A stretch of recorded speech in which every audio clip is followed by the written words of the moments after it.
715-815. Hello, good afternoon, and you're very welcome to Liveline. And 51551 is our text number, and joe at rt.ie. Philip Tobin. Philip, good afternoon. Good afternoon, Joe. You're a director of .com directories, and I'm told you're in favour of a complete ban on all cigarette advertising in Ireland, but people are under the impression that there is a complete ban on cigarette advertising in Ireland. Well, first of all, Joe, can I correct you on something there? I am a former director of .com Directories Limited. I have retired since. 10 years ago is when that article appeared. Okay. So I've moved back to my previous incarnation. However, yes, I'm in agreement that there should be a total ban on all tobacco and nicotine advertising. Even though, as I say, people thought it was, but there's a number of magazines that go out to all the retailers in the country, really important people who sell cigarettes. And the current edition, for example, of Shelf Life, more than half of the ads in the current edition are full colour ads for cigarettes and how to sell cigarettes and how to deal with the new guidelines and EU guidelines that are coming in next month. Would copy like the company itself. Who do you think this company is, Philip? The company itself adheres to the idea of stories, describing itself as being on a constant journey of discovery. Every new idea and bold breakthrough adds another chapter to this story. The latest being the redesigned pack. The new feature includes enhanced curves, textured varnish and unique curved lid design. What are they talking about, Philip? Well, they're obviously talking about cigarettes. They're talking about cigarettes, yeah. It's typical of the tobacco companies, that the insidious way they try to penetrate into the body politic by this nonsense that they come out with their multiple budgets for advertising with nowhere to go. So they go along and they use trade magazines now as a vehicle to get their poisonous message across. It's ridiculous. There might as well be, a ban on tobacco and nicotine should be equivalent to heroin. I mean, would you ever see an ad advertising the benefits of heroin? And nicotine is even worse than heroin because it's more addictive. Well, this is not. I'll read out the ads in a minute, but I suspect this magazine could not survive without cigarette ads because most of the ads are full colour. But this is from the one of the articles, right? It's about RYO. Do you know what RYO is, Philip? It's roll your own. It's the roll your own category. Yeah. Right. JTI, which is the biggest tobacco company in the world, they don't do their name anymore. JTI is leading the way by giving existing adult amber leaf smokers the opportunity to migrate to the larger pack format well before the new rules come into effect. That's the new rules coming in next month. In doing so, the company says it is making the transition to the new rules easier for consumers and from retailers. This is the copy in the magazine. The launch of Amber Leaf 30 gram some 15 months before the smaller pouch sizes are prohibited for sale is just one example of this, i.e. one example of how we're making retailers prepare for this and make the transition to the new rules as smooth as possible. There's no way you're going to beat the tobacco companies. Well, there's not a bad job being done at the moment, courtesy of Micheál Martin and James Riley, former Minister for Health. These lads came on board and they've done a very good job, much better than their European counterparts in dealing with big tobacco. But just getting back to the copy in that magazine, which is obviously a piece of editorial influenced by the amount of money they're receiving from their advertisers, I find it it is obnoxious. However, they're dealing with the trade, and one would assume that the people who will have access to these advertisements have enough sense to know the problems of smoking and what they cause. You know. Okay. Now, what did you do in your job that brought you to national prominence, and why you contacted us today? You took a step further, many people would argue. Go ahead, Philip. Yeah, well, I had interviewed a lady for a job as a sales assistant with their company in 2006. And she was a successful applicant right up until my last question. In fact, I made a mistake by telling her she had the job, and it was a kind of a passing comment, like a passing question. By the way, do you smoke? Oh, I do. So I said, well then, sorry, I'm withdrawing the offer. And that she decided to report me to the relevant authorities. It turned up on Jerry Ryan's show, and it turned up on various media outlets. So you had given someone the job And then you said to them, by the way, do you smoke? They said yes, and you say you're not getting the job. Effectively. A little bit more polite than that now. I didn't deliver the message, but effectively I withdrew the job opportunity. And why did you not want a smoker working for you? Because they smell. They smell? And in every respect. You know, you have a small office, and the smell of a smoker, even though they smoke outside, they come back into the office. The smell permeates throughout the small office that we had. Plus, if you've ever had the misfortune to go into a toilet after a smoker, I won't go there even. It's dreadful. And okay, so the person did you effectively sack? Had you hired this person and then sacked them when you heard they smoked? And when you smelled they smoked? She wasn't sacked as such because she hadn't been officially gone through the process of signing a contract and getting an employer's agreement signed up. But what it did do, which was terrific from my point of view, is that she brought it forward into the media. The media took it up. It was then taken up by a Scottish member of the European Parliament who brought it forward into the Commission and sent down to their relevant legal department. And it came back with the decision that it's quite legitimate to refuse to employ smokers. And I thought that was pretty useful. I was happy with that.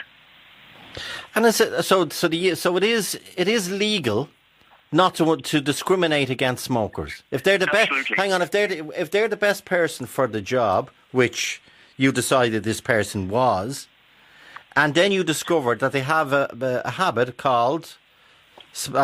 of smoking, you're then able to withdraw the job offer, and you cannot be, in the world we live in, where there's an awful lot of laws and regulations, you could not be challenged. I couldn't be challenged, but I mean, I'll tell you why. First of all, a good employee has to have many traits, apart from the ability to do the job. They've got to be on time. They got to be on time. They got to be available for work. It's well known that smokers take off more sick days. It's well known that smokers take more breaks. If you go down to Tech City, the wonderful Tech City down in Barrow Street and Grand Canal Dock, it fascinates me and amazes me to see people who are earning in excess of 70,000 a year in their mid to late 20s, and they're all huddled outside in the rain, in the winter, in the cold, having their cigarettes.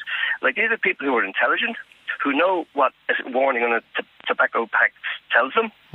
They refuse to embrace that warning, and they ingest the poison in the cold winter days. It's amazing. Okay. Now, you said earlier on you believe, though I don't think there's any evidence, that you believe that because there's these magazines, the trade magazines, are so dependent on full colour tobacco ads. I think more than half of the ads in this, and there's a lot of ads in the magazine, by the way, because it goes out free.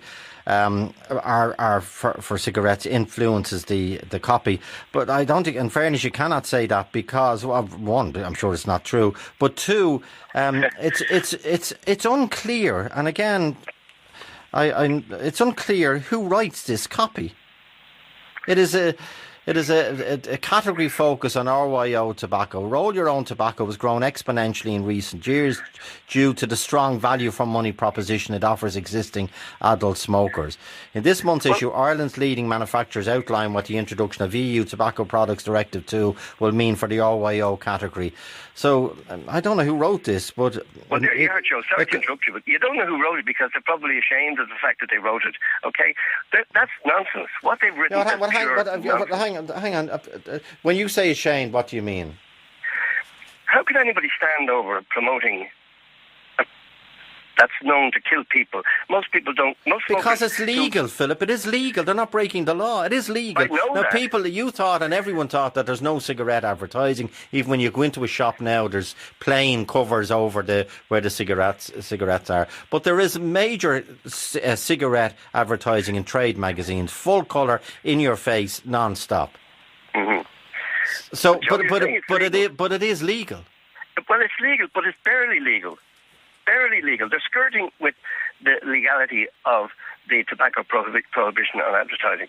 Now, this is it. They examine every opportunity. They have guys sitting in offices exploring every opportunity to push their drug all over the world. Usually concentrating on the African market. Well, the man who's photographed, and he's obviously very competent at his job, the man who's photographed is JTI Ireland Sales Director Derek Mooney. I wonder, can we ring JTI and ask them, does Derek Mooney smoke?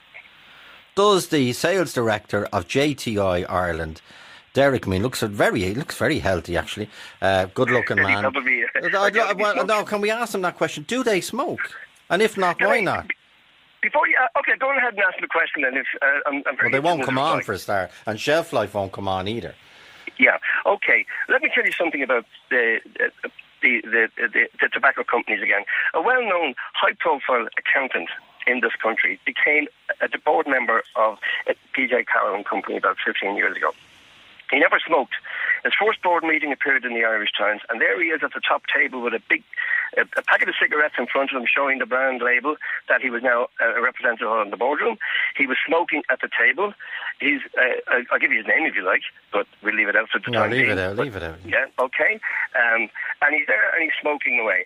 He resigns from the board 10 years later and kind of apologises for the fact that he sat there with cigarettes in his mouth and then said, well, I wasn't actually smoking, I don't smoke. So I would venture to suggest that JTI manager will say, oh yeah, I smoke. I bet you he doesn't. No, because smokers don't look healthy. Oh, the smokers don't look healthy. Did you ever smoke? No. Have you any bad habits? Of course I have. I drink. Okay. Too much. Not in excess, but I do drink too much, I suppose. But a drink in itself isn't bad for you. That's your point. No. Well, it's not really. But I would venture to suggest that drinking creates a major problem. But Philip, let me bring in Joe Sweeney. 51551 is a retailer in Donamead, and Benny Gilsonan, who's also a retailer. Who wants to? Joe, you come in first. Joe, good afternoon. Hiya, Joe.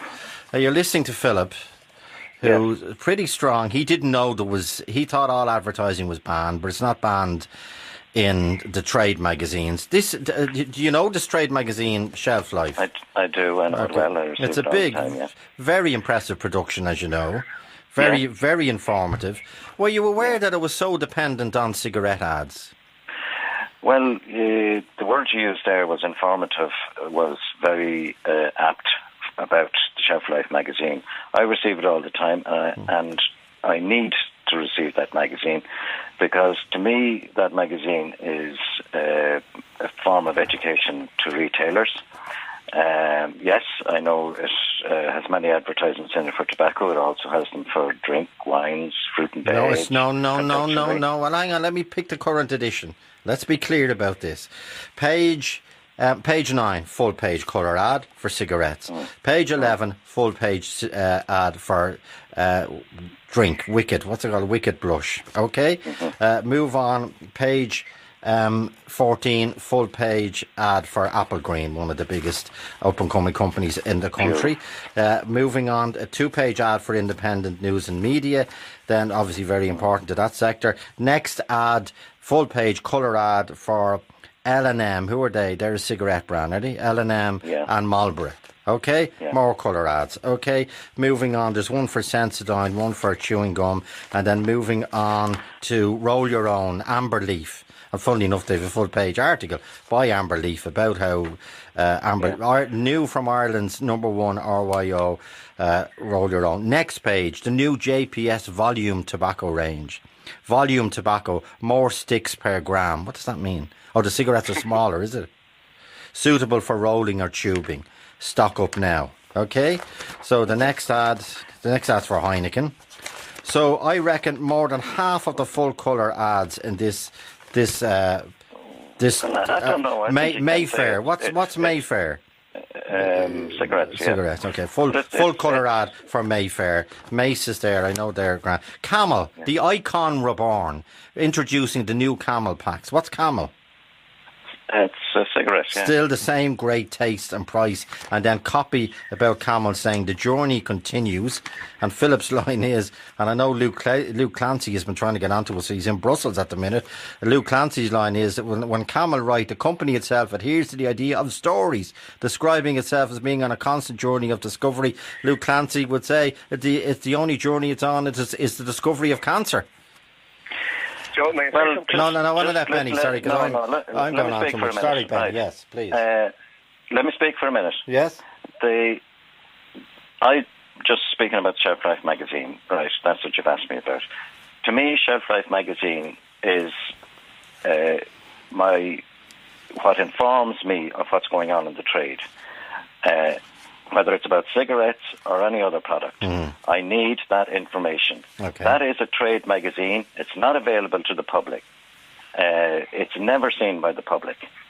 And but you are a member of the public. For the trade. But Benny, you are a member of the public. You are a member of the public. You're a highly influential member of the public. Oh, but I'm a retailer. Yeah, but you are you're also a member of the public. Yeah, but hold on. I don't. You're not a member of a secret society, are you? No, but that magazine to me is for my education. It educates me on what's going on in the trade. That's the only purpose I find it useful for. Do you get it free? I do get it free, yeah. Okay. Who pays for it? But obviously the advertisers paid for it. That's you'd need to question that with shelf life. I'm not. Well, they won't come on, but their line, I presume, is we're not breaking the law. Even though most people thought cigarettes. They're not breaking the law. Even though you can't advertise cigarettes in your shop. Sure, you can't. That's correct. Yeah, and you can't advertise in a magazine. You can't advertise it on telly, radio, a billboard. So obviously, a statement is being made. I mean, we all have to work within the law. You know what I mean? That's their prerogative. I don't promote cigarettes. I don't promote them. I don't advertise them. That's my job. Would you employ, Benny, given that Philip started this, would you employ somebody who smoked? I wouldn't have a problem with that. And what do you think of Philip after he gave the job to somebody who discovered they smoked, and before he signed the dotted line, he said good luck? I'm aware of that. I remember that case, and I read about it in the paper. And that, to be honest with you, I haven't any comments other than to say that what kind of a regime he runs. I'd be worried about what other kind. Well, Philip, what type of regime you? What sort of a regime? Yeah. Well, I'm not. I cannot tolerate smoking in all of its manifestations. And as we speak, I'm looking at a kid coming down here on a skateboard, about 17 years of age, with a cigarette in his mouth. Like, it's ridiculous. And by the way, Joe, if you don't mind me saying so with all due respect, you are inadvertently promoting those tobacco companies when you actually quote their name and what their mission statement is. So, leave their names out of it if you don't mind, because they're loving this. Because they're getting national attention now. Okay, I'm checked there. Okay, I'll take that point. Benny, why do you sell cigarettes, Benny? Well, I'll tell you exactly why I sell cigarettes, Joe. They are a core product. They're a legitimate legalised product in this country. And whilst they remain a legitimate legalised product in this country, I will continue to sell them. What are the margins like? The margins on cigarettes at the present time is 8.79% per packet. And how does that compare with a sliced pan or a bottle of milk or carton? It'd be slightly smaller than the sliced pan. In some cases, it'd be slightly better than the bottle of milk. Okay, and what do you think of Philip's point? One, that he wouldn't employ. Well, he's adamant he wouldn't employ anyone. And two, he wants all cigarette advertising banned, including in trade magazines. Well, Philip is just one of these advocates that he adopts an attitude that people who smoke don't know what it is to do a day's work. In all honesty, that's his attitude. And somebody like that, to me, doesn't deserve to have any employees, because, there are a huge number of people in this country who still smoke. I don't smoke. 700,000 apparently. Yes, who still smoke and do and a lot of young very people. Good day's work. And employers in general are very proud of their employees. He has a chip on his shoulder, when he comes out and he makes these irrational points. He talks about drinking. He says he drinks. I don't drink. I can't stand the sight of it. No more than do I smoke. So, let's face it. Call a spade a spade. Because I don't drink doesn't mean that I don't employ somebody. Yeah, but is it not fair to say that the evidence quite clearly is that one cigarette is damaging to you? Well, that may well be the case, Joe, but my main argument all along... But hang on, who's saying, Joe, you said so was one drink. Where is the evidence of that? Where is the evidence that one glass of wine or glass of Guinness is bad for you? According to the latest reports... Let's quote them, Benny. Yeah, according They to aren't the there. report in the It's paper last week. surely It did say the evidence. Surely alcohol in excess is bad for you. Anything in excess. Well, But surely the point that the difference that's always been made about cigarettes is that one cigarette is bad for you. End of. Yeah. Joe, let me come back in on what my main argument for cigarettes is that we have a two-tiered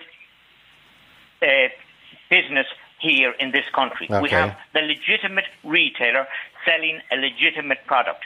We have the criminal who is selling an illegal product on the streets openly to everybody. I heard Philip say there that he looked out and he saw a 17-year-old going down the street with a cigarette in his mouth. Mm-hmm. Well, if a 17-year-old has a cigarette in his mouth, I wonder where did he buy it? He doesn't buy it in legitimate retail outlets. He has to be 18 years or over to buy it. You know, Philip made a sweeping statement. Philip, 17-year-old. He said a 17-year-old. He doesn't know whether he was 17 or 27. Philip Tobin, you have a chip on your shoulder. You're effectively you're supporting, and bear with me, I'm paraphrasing here now. Effectively, by clamping down on cigarette sales in legitimate outlets such as Benny's shop and Joe's shop in Donamead, that you're actually driving the trade into the criminal classes. Well, I don't accept that analogy. However, the point about it is, if cigarettes were a new product just devised at this moment in time, coming onto the market, they'd never make it past the laboratory. They would be an illegal substance straight away. Okay? Now, your friend there, or whoever he is, who's mentioned and made a disparaging remark about me, I would just ask him to reflect on a number of things. One, have you ever heard of an apple break? Yeah, no, you haven't, because people don't go out every hour on an apple break, but the smokers go out usually around every hour.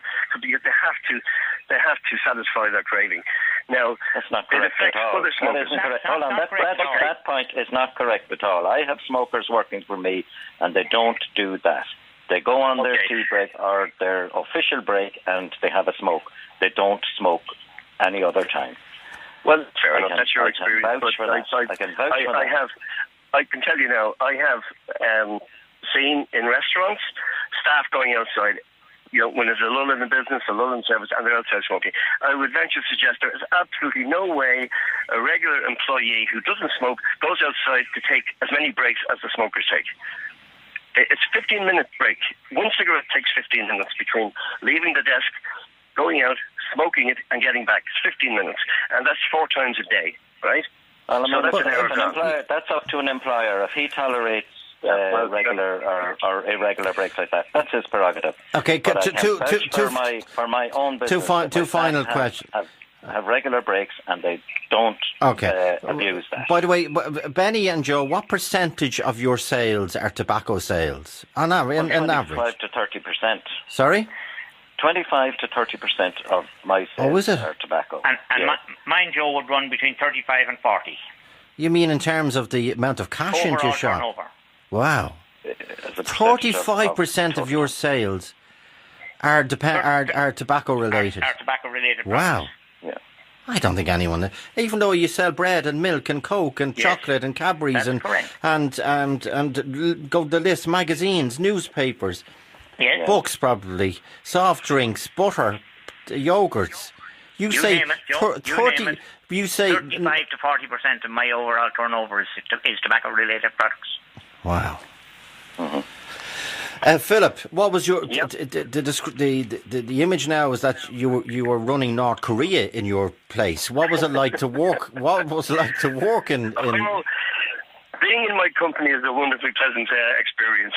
I can tell you, I have no problem. I just have a problem with smoking, and I will accept I'm a bit extreme in my views, but I still firmly believe I get really, when I see young kids smoking, I actually get depressed. I think it's awful. Smokers don't make past 60 generally, you know. They're very lucky if they make 65. You know, it's just ridiculous. And you know, that's not true either, Joe. Okay, tell us, Benny, yeah. Okay, let Lieutenant young.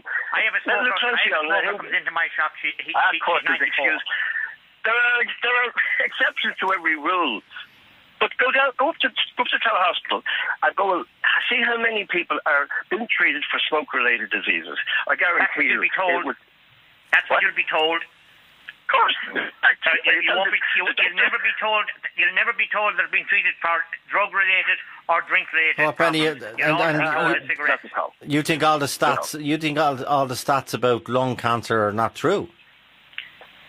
Well, I'm not going to get into that. I'm not going to get into that, Joe. I could very easily get into it, but I don't intend to. Do you smoke yourself, Benny? No. Did you ever smoke? No, and none of my family smoked, Joe, and out of 11 of us, 9 of us had cancer, Joe. So, Joe, and I'm going to say no more on that. 9 of Joe. them? Yes, Joe, can I that's say all I'm going something to say on it, Joe. Okay, sorry, Joe, I take that back. Can I say something who's there? That, Joe Sweeney, I just feel that it's coming across that we're pro-smoking. We're well, if between a quarter and over 1/3 of your income into the shop, is dependent on cigarettes, how would you survive without cigarette sales? Well, that's a big question. That is, we wouldn't survive without it. No, and we'd be employing a lot less staff. That's for the government to decide, Joe. The government are the ones who control the price of cigarettes, who do all the controlling on cigarettes. If they're that bad, why have the government not stood up and said, right, as of such a date, we ban them completely? Okay, back after this break.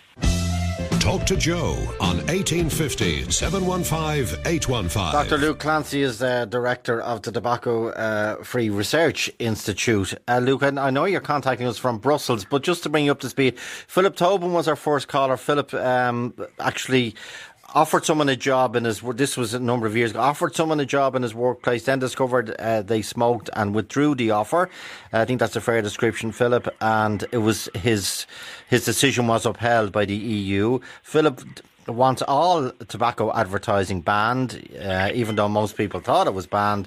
But in trade magazines, as we discovered, they are more than half the colour ads in the free trade magazines.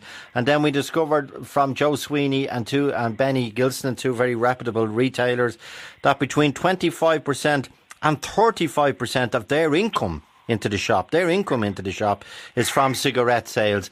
Luke Clancy, you haven't a hope of reducing cigarette sales because the tobacco companies, as we discover in this magazine, are just too powerful and smart and rich. Well, they're certainly powerful and rich, and they are smart too. But the history is that tobacco use in Ireland has been consistently falling since the 70s, and big falls every time there's a price rise. And when smoke-free came in, a ban on advertising, and the next thing, as you probably know, is the Tobacco Product Directives from EU, which comes in May, and will be accompanied. The tobacco advertising is not banned totally.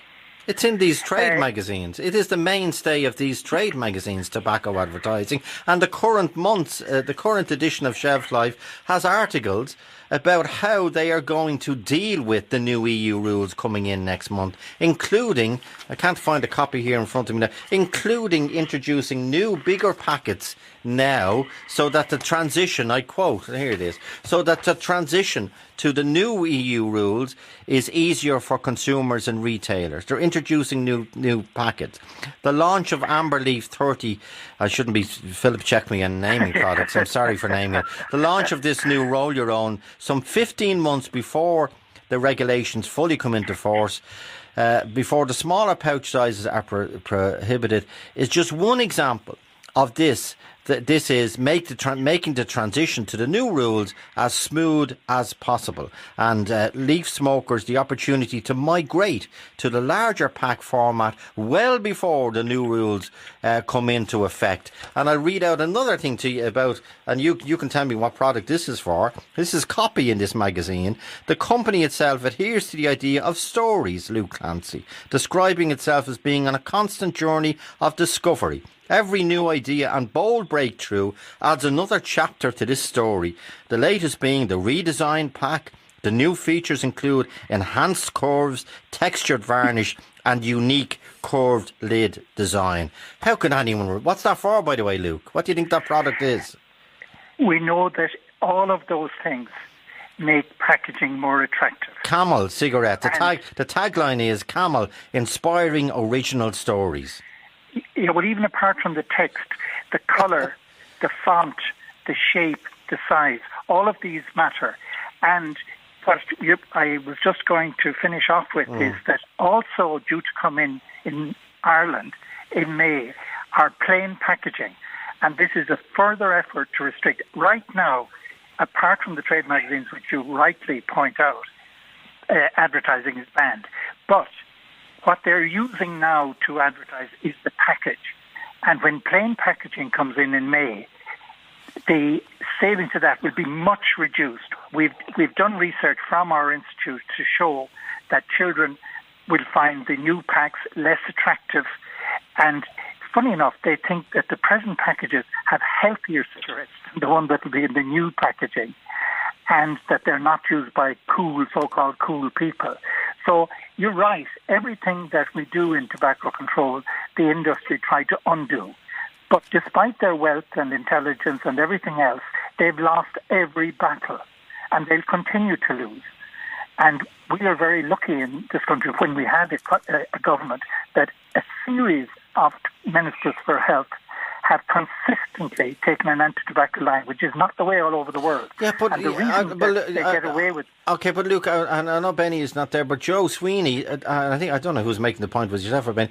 Like the likes of Benny and Joe Sweeney are the biggest tax collectors in the country for the government. Isn't that right, Joe?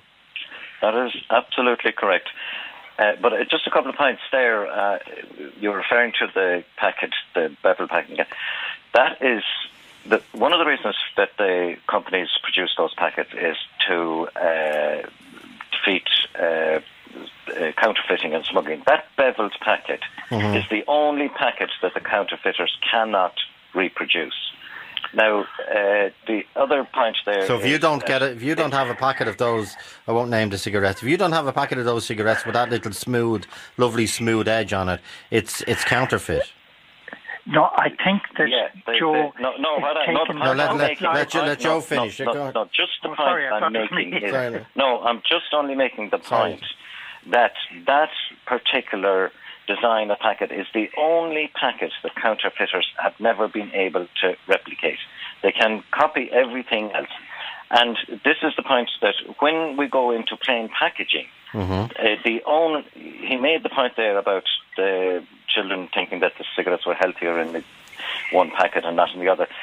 The only thing that will matter when we go into plain packaging is price, and that will fuel the illegal market because they will have cheap cigarettes. And we're already experiencing great difficulty with this, with the black market. I'm not pro-smoking.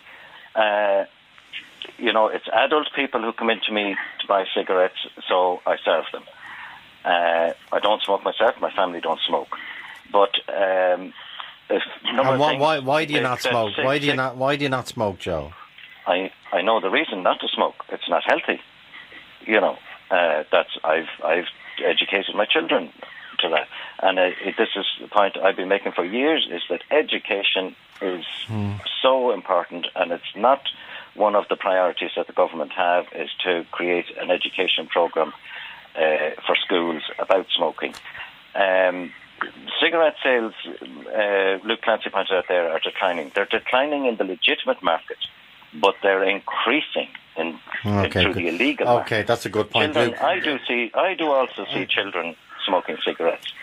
They can buy them cheaper and easier. They can buy them on the streets. They can buy them in markets. They can buy them close to schools.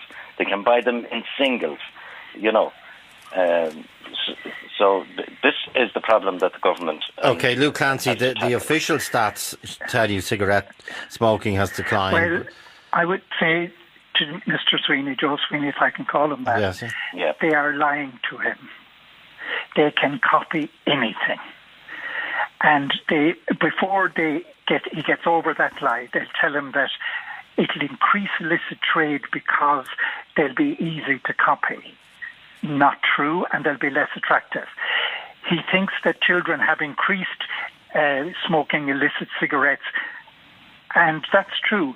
But overall, the decline in smoking in children has been dramatic since the introduction of smoke-free.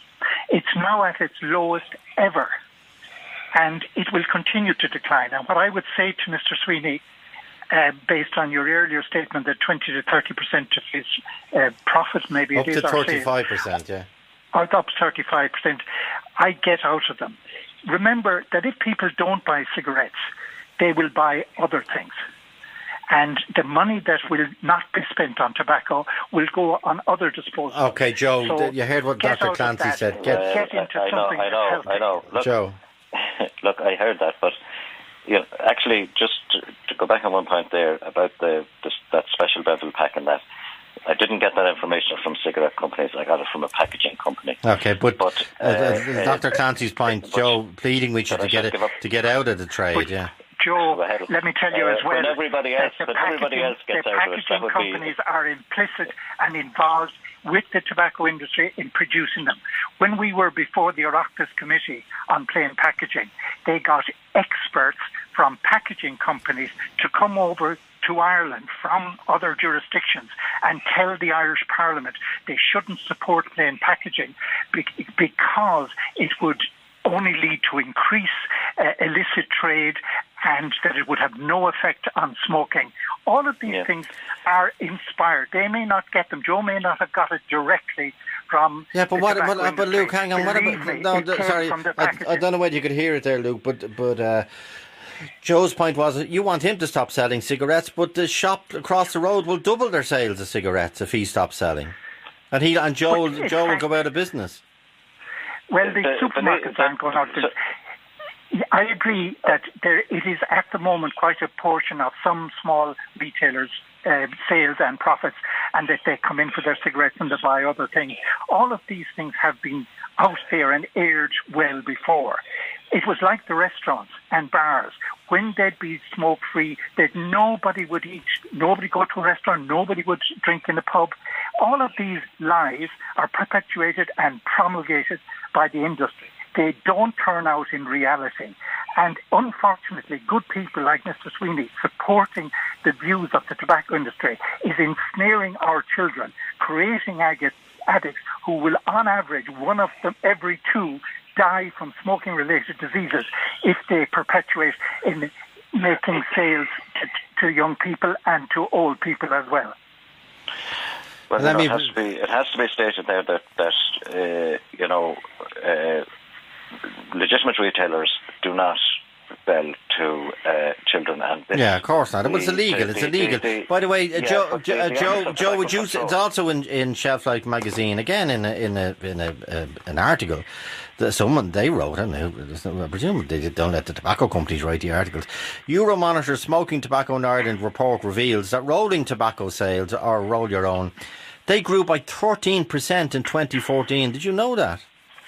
I did, and I could confirm it because it's the scale of what's happening in my own shop. The people are switching to roll your own.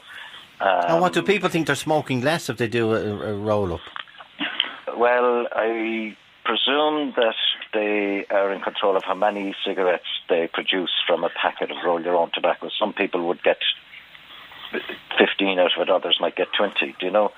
That is what I presume is the reason for that. Because it comes as roll your own as well. It's cheaper to produce, so it works out cheaper. You know. In recent years, the category has undergone exponential. Luke Clancy, cover your ears, please. You won't like this. In recent years, the roll your own tobacco sales have undergone exponential. I'm reading from Shelf Life. Exponential growth, seeing double-digit growth year on year. The reason for this is consumers' search for value for money during recessionary times. Value for money. I know about that. Luke Clancy, you cannot beat the tobacco. Look at the way they're dancing rings around the likes of you. It is true. I made that point a minute ago about when plain packaging comes in, all that will matter will be price, and people will go cheaper and cheaper. And where will they get the cheapest cigarettes? Price is the most important thing. But of course it's in the hands of the government. They can take care of price. Yeah. And you are right, roll your own has increased dramatically, and I think it's largely due to price. it is unintelligible to me that it is not that you do not get equivalent pricing for roll your own and packaging. Why do you it. not? I don't understand. Well, traditionally, it was such a minority interest. Only few people did it, and it was harder to regulate, and it didn't bother. But now that it has become a significant segment of the market, it is obvious that it has to be priced appropriately and equally. Well, okay, in the last couple of budgets now, you have to admit it has been targeted by the government for increased taxation. Yeah. Okay, let me bring Mary Moore for you. Mary, good afternoon. Hi, Joe. How are you? Good, and how are you? You're listening. Well, thank you. Philip Tobin said he doesn't know any smoker that lived beyond 60, 65. Well, then he never met my uncle because he lived to be 92. And how many did he smoke? He smoked John Clare's non-tipped. Oh, God. And he never... I'm not kidding you when I say this, honestly. He never was sick in his life. He never had a cough. I've never seen the man with a cough. He's passed on since, obviously. But he didn't die from smoke-related or anything like that. He was old, and he was in a nursing home, and he wasn't happy there, and I think he just let himself go. But also, when he started smoking... He had a pint of Guinness and his 2 whiskey chasers. Now, I'm not saying he was out drinking every day of the week. I mean, the poor devil couldn't afford it. But, like, when he went out, he lived life the way he enjoyed it. He smoked non-tip... The man was 92 years of age when he died. He smoked non-tip cigarettes since he was 9. John Clare, he used to make the statement he wouldn't smoke ones with knickers on. That's the joke he used to make about them. If you gave him those, tip cigarettes, he wouldn't take them. So you're saying he smoked for 83 years? Yes. Yeah, he started I asked him, just in conversation, I said to him, Uncle Joe, what age did you start smoking at? I should have been smoking since I was 9. He drank a pint of Guinness with 2 whiskey chasers. Yeah. So, and what age did Joe die? 92. And did you give his body to science? No, they didn't. No, he's buried out in Dean's Grange. Luke Clancy. I believe that, of course. Would you say smoking? Would you say smoking remark? I said in the opening remark that it kills half of the people who smoke. Now, the corollary of that is that it doesn't kill the other half. So you only have a 50% chance of being killed. But that's a risk that needn't be taken and that most sensible people do not take. Okay, by the way, Mary, do you smoke? Sorry, Joe, what? Do you smoke? I did. I'm 20 years off. I'll find out why after this break. Talk to Joe on 1850 715 815. Just Mary Murphy, why did you give up smoking? I was just cheesed up. They weren't doing anything for me. I was saying, what the hell am I wasting my money for? I don't get any. Did you feel better? So I just gave them up. I said, to hell, I'll, see how it goes. And I've never gone back to them since. Did you feel better afterwards? Oh, God, yeah. But it does take a while to clear the nicotine out of your system. Oh, by God, it does. Because you I don't know about other people. I mean, I can only speak on a personal level. I got a very bad cough after I gave up the cigarettes. But they say that's the nicotine clearing out of your system. And you say on the day, that kind of thing. But you say until the day you buried your Uncle Joe at 92 after 83 years eating the untipped cigarettes. Yeah. And the Guinness and the way he wasn't over the top, as you say. And no. But you say that there wasn't a cough out of him. No. He never had a cough because my own mother-in-law dressed her, was a sister, and she used to say, "God, I've never seen your Uncle Joe with a cough."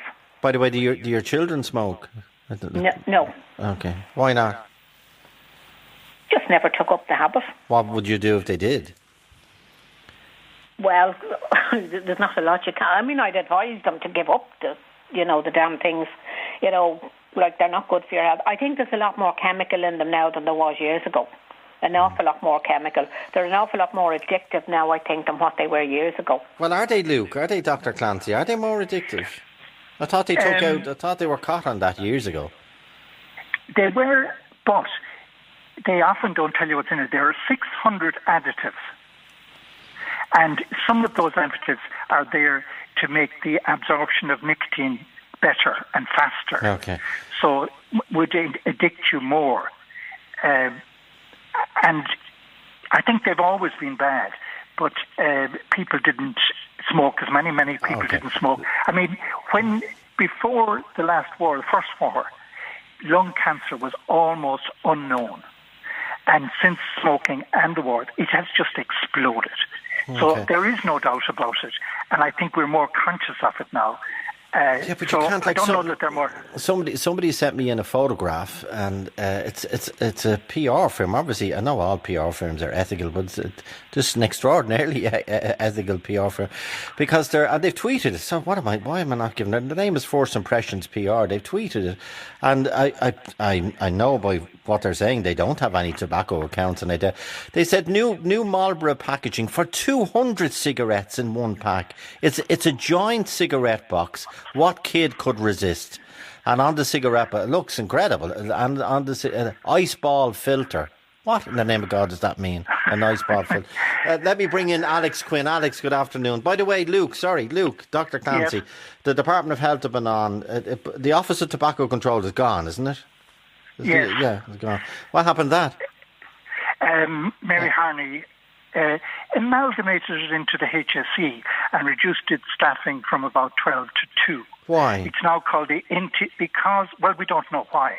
I mean, she also stopped the funding for our institute, so I have a vested interest here. There is a notion that she is very partial to industry. Yeah, but you can't say the tobacco industry. Anyway, this is the Department of Health. Our legislation allows the tobacco industry to advertise within the trade because they have to be allowed to communicate their product range. I thought that's why you ban advertising in the first place. You ban it from the general public so that children in particular are not influenced by it. Okay. But as I said, when we had plain packaging, even that industry one was that came quickly from the Department of Health. But there's nothing. By the way, this magazine is not banned. It's not a top shelf magazine in terms of no over 18 can read it. But anyway, or no under 18 can read it. It's not on sale, is it? No, it's not. It goes free. It goes free, and obviously the reason it goes free. By the way, we tried to get someone from What is JTI? They say we're the biggest tobacco, Ireland's #1 tobacco company. I thought was Carroll's or John Player's. What's JTI? They bought all of them up. Oh, did they? They bought them up. And what's JTI? They are the people at Japan Tobacco Industry, JTI. But they're the company that are taking our government to court, and they're the company that wrote to, with the Chambers of Commerce from the USA, wrote to every member of the Oireachtas saying, don't bring in this legislation or we're going to hammer you. And when you meet them, what do you say to them? I have fortunately never met them. They don't seem to come on to radio programs or television programs or anything like that. Well, they pose for photographs for Shelf Life. Maybe they do. They're quoted in it. I'd imagine, but that's their organ of release. Okay, Alex Quinn is in Limerick. Alex, good afternoon. How are you doing, Joe? Kind of a contradictory comment here. My father lived to be 85, but he had a most unhappy last 10 years of his life directly due to smoking. He had circulation problems. He couldn't walk any distance, and he had aches, and anytime he moved, aches and pains as a result. And he had a few operations to try and ease it, but didn't really make an awful lot of difference.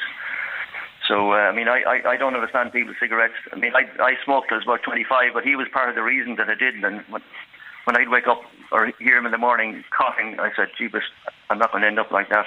Oh, yeah. Which is part of and apparently what they say is that the reason you cough when you stop smoking is that the nicotine anaesthetizes the little cilia in your esophagus, which bring up all the gunk. And then when you smoke again, it stops it, so you stop coughing. So it's not doing. But I mean, the other thing is the government make $1 billion a year. Yeah, sorry, it costs us $1 billion a year. Sorry, and that's why they're not prepared because they get the income from revenue, so that they seem to get more from revenue than it's costing them. So therefore, it's an economic balance. Okay, thanks, Alex. Sorry for holding you there, Frank. 51551. Frank is in Wicklow. You buy the counterfeit tobacco? Yeah, well, I think putting up the prices does work because I've stopped buying tobacco now in the shops, and I go down to the marketplace, Joe. Where do you I don't want the name of anywhere, anyone, but should you look at Joe? Where do you get every marketplace, Joe? Come on, every marketplace, and lots of places in Dublin all over on the streets as well. It's easy to pick it up. The government has gone too far now with the prices. And what's the price difference, Frank? It's about a 10. 50%. Minimum, 50%. Much is it for a packet? $9.50 a tenner, is it for a packet? It depends on how many you buy, Joe. If you just buy 200, it's half price from what you pay in the shop. You normally sell them in. And that's the way it is. And if you buy it in more bulk, and there's places now, and they're even delivering them.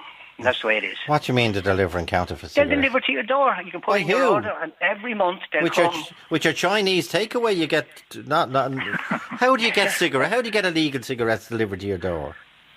Well, you do get them delivered to your door if you want them. If you know the right people, it's easier for them to deliver to your door because there's less chance of them being caught.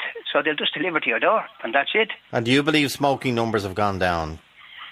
In the shops they've gone down, but all the rest of us are just getting in the marketplace now. So I'm another one off the list. I've just gone off them recently in the shop because the government says they're going to put them up and up and up. Well, go ahead then, put them up and up and up. We'll just go. We'll all go somewhere else. And are you one of these people, according to Shelf Life, have made this exponential growth, double-digit growth year on year in the RYO, the roll your own sector? No, I don't roll my own. No, if you meet anyone that rolls their own, Joe, they cough all the time. Why? Well, roll your own. I don't know why, but it must be rougher, tougher tobacco. I don't know what it is. The government encouraged people to go on that too because it used to be a bit cheaper. I think it probably is. And they roll tiny little cigarettes. A lot of them don't even use a filter and all this sort of thing. Well, they think they're smoking less, don't they? They think they're smoking less, but ask anyone that rolls their own, they'll have a cough. They always have a cough, Joe. And, the government have done that to them as well. So they're trying to save people's health. And what are you buying in marketplace? Frank, do you have a cough? Joe? Do you have a cough? I don't have a cough, no. No, I never did. I don't have a smoker's cough, no. Okay, would you like to my own. Would you like to give up smoking? But that's the point, Joe. I mean, people keep saying to you, I wouldn't like to give them up. I am not giving them up. Okay, you're not. Okay. I have no intention of giving them up. Everyone seems to suggest. And what do you get out of smoking? Well, you get relaxation, a bit nervous and whatever, and calms you down. Helps with your concentration. And look, Joe, I know all these surveys are hidden, but there was a lot of surveys came out and said smoking stops or helps prevent Alzheimer's. There's another thing. Okay, well, that in my family. Well, Mother of God, if that was a miracle cure, we'd all be on it. Luke Clancy, smoking. That was the survey, Joe. That was okay, well, we have a medic on the other line because I don't believe it's a survey. But anyway, smoke, Joe. Okay. The biggest survey in the world said there was no such thing as damage from second-hand smoke, and still we pushed that on people. Luke, do you want to respond? It's difficult. I think the argument about second-hand smoke has been won. It's been won because propaganda. The survey said the biggest survey in the world said it was nothing. Nothing. That's it. Not true. Nonsense. Okay, I can be saying yes and you can be saying no. All the scientific evidence says it's harmful. That's as I'm concerned. That would be as far as you're concerned. As regards, let him finish, Frankie. He is a medic. Roll your own has increased because they're not priced appropriately. Also, they can be a fashion with these things. Younger people tend to use them more. Often they're mixing them and they're using little bits. On average, you see this thing about, and I did hear it earlier, nobody smokes 60. Well, in fact, not that many people are smoking 60. The overall number of cigarettes smoked is coming down. But unfortunately, it isn't quite a dose response. In other words, you can die if your arteries are very bad, for instance, in coronary heart disease, from a single cigarette. Now, it doesn't kill a normal young person, but there isn't exactly a dose response. So, yes, there is a reduction in the total number of cigarettes, but smoking-related diseases in those who continue to smoke continues to be horrendous. Okay, and but Frank's is reducing in children. But Dr. Clancy, Frank's extraordinary claim there that if smoking can help defeat Alzheimer's, I presume you die before you get Alzheimer's. Is that it? No, it isn't. There was a study which purported to show that. And it has been examined. I know he'll say the biggest study in the world, but in fact it has been examined and found not to be true. And there are two kinds of dementia which actually smoking causes. Oh, good luck.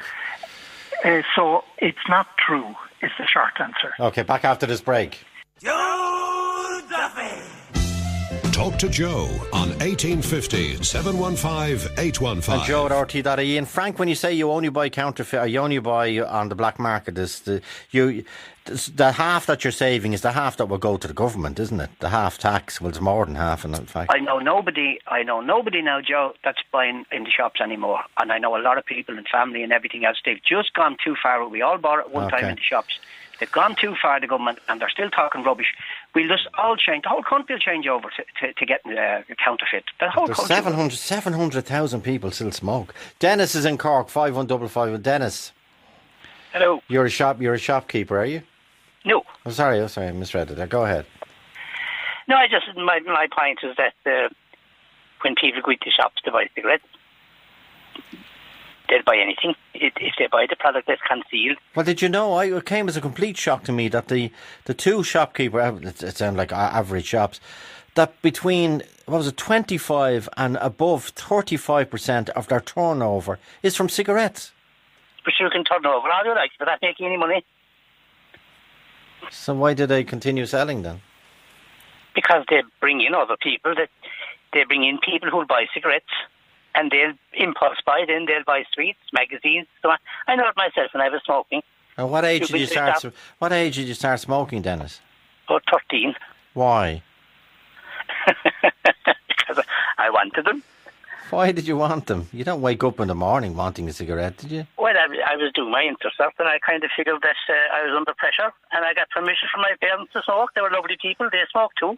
So, hang on. Did you write to your mother, ring your mother? I did, yeah. I wrote her. You wrote to your mother. What did you say? Dear Mammy, I'm 13 now. Under pressure here. Can I light up?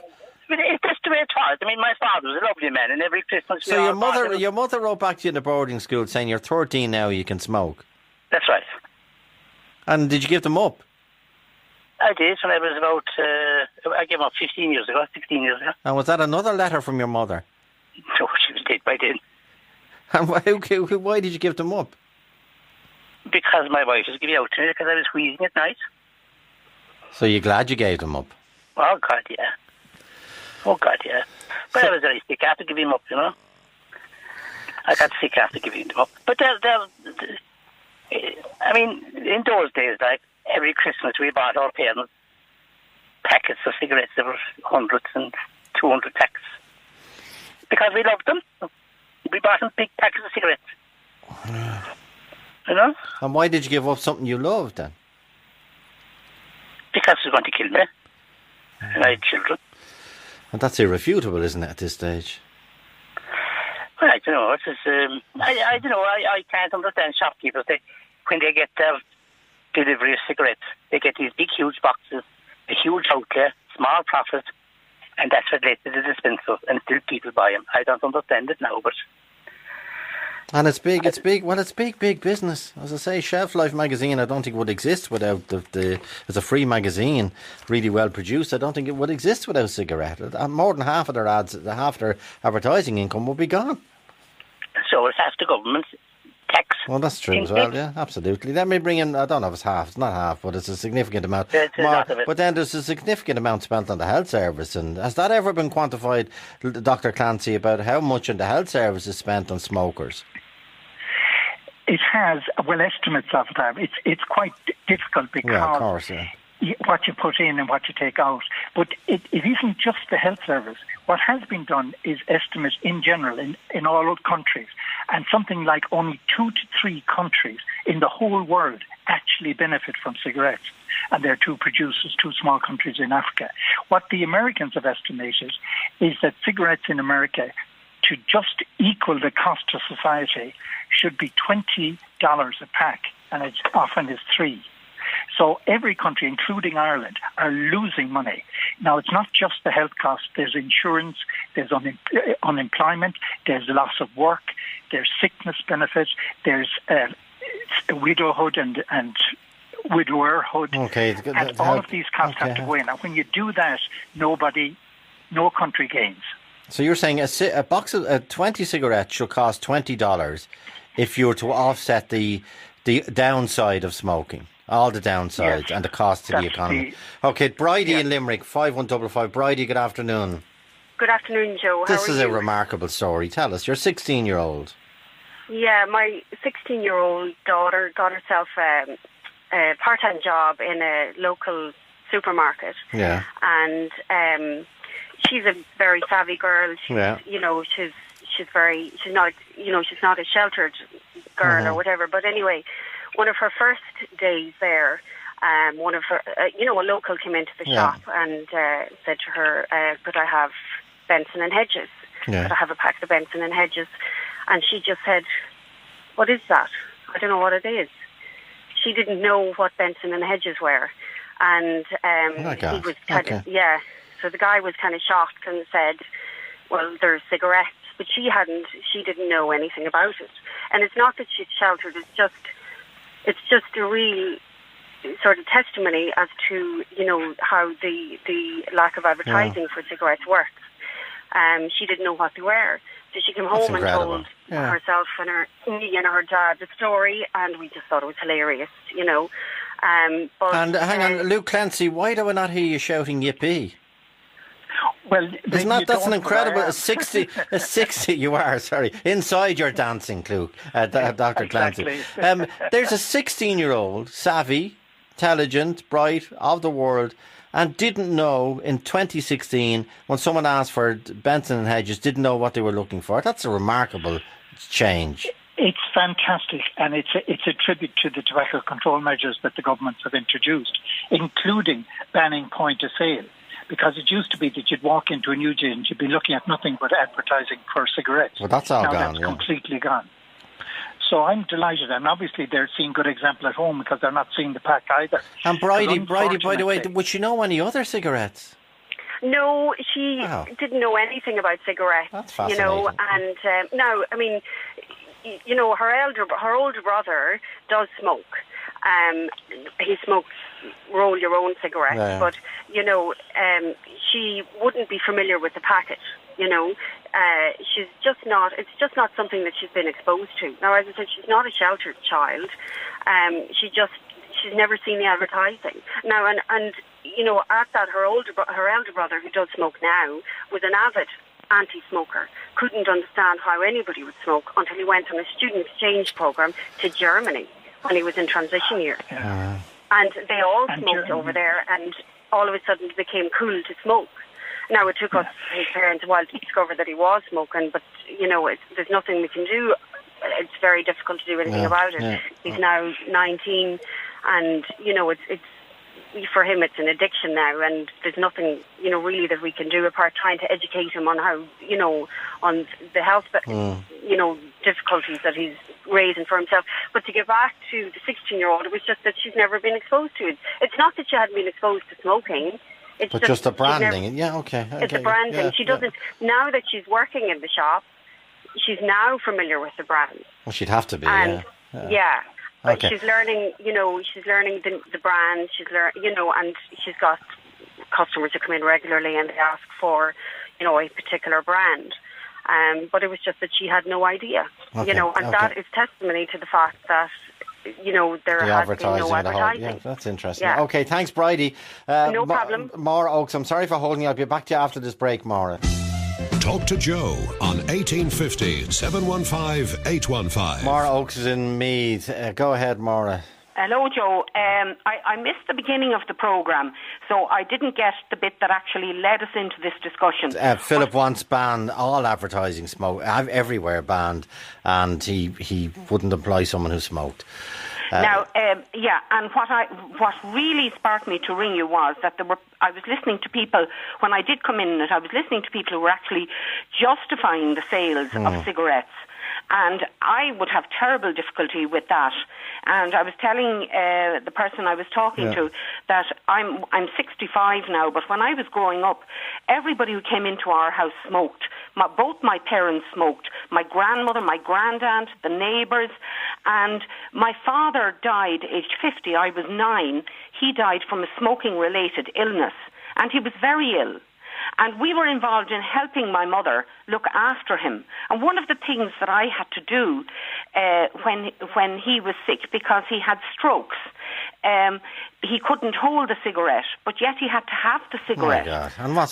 Someone held the cigarette in his mouth. He had the power of his hands, but he could lose the power. You know, he could hold something, but it could fall out of his hands. My God! Okay, Maura, let me ring David in. David, good afternoon.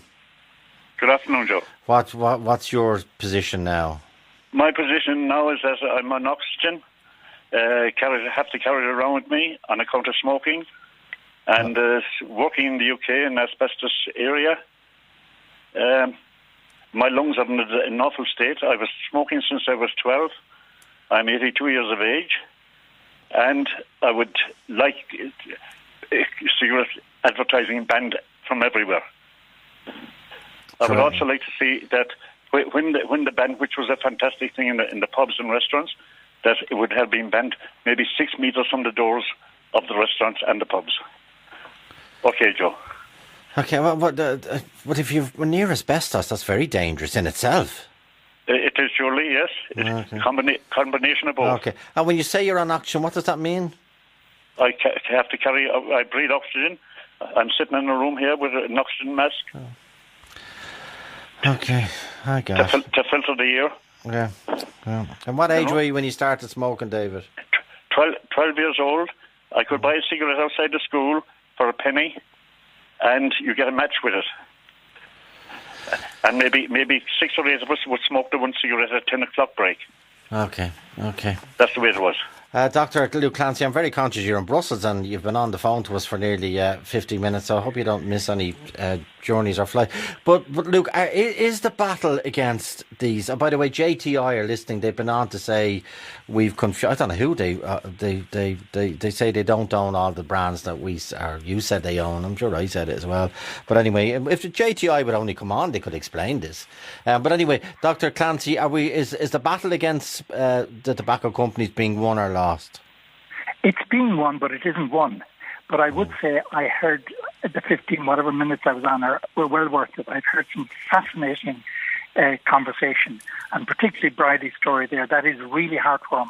Okay. I think it makes us think that maybe James Riley, his legacy will be that Ireland will be tobacco free in 2025, which is what he has in government policy. Okay. Dr. Clancy, indeed, all our other callers. Thanks indeed. Angus McInally producing. Ray Darcy is next.